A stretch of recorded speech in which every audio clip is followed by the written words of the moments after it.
Okay, here are my predictions. So in the first round, we got Buffalo versus Indianapolis. I believe Buffalo will come out on top because they have a way better defense and a very explosive offense with Josh Allen and Stephon Diggs. With the second game, we got Steelers versus Browns in the AFC. I believe this is going to be a very low-scoring game with Pittsburgh coming out on top because they have a way better defense and their offense could get moving with Chase Claypool and Ben Roethlisberger. Now, with the third game, we got Titans versus Ravens, the very classic rematch.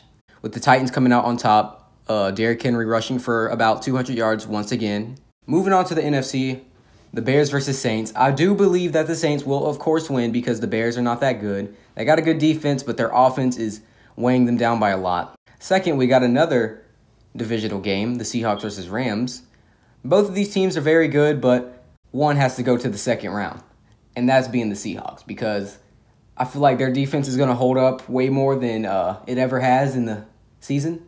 And with the final game, Washington football team versus Tampa Bay Buccaneers.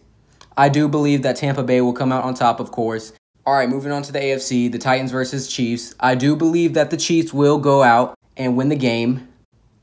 And the final game in the AFC, we got the Bills versus the Steelers.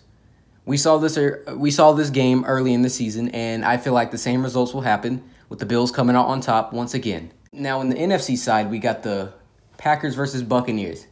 Now, this is going to be in a different location, and I don't think that the Buccaneers could take the cold, eliminating them in the playoffs.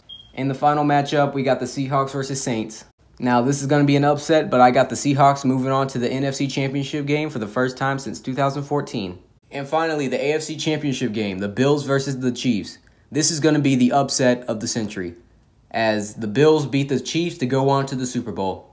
And in the final matchup, the NFC Championship game, the Seahawks versus the Packers. This is going to be probably a blowout because the Seahawks, they're going to break at some point, and I believe this is going to be the game that they break. So, moving on to the Super Bowl. Green Bay versus Buffalo. This is going to be a great Super Bowl, maybe the best one ever if it happens. And I believe that the Green Bay Packers will come out on top and be Super Bowl champions once again. Aaron Rodgers wins MVP of the season and Super Bowl MVP, adding on to his Hall of Fame career. Thank you guys for watching, and I hope you enjoyed.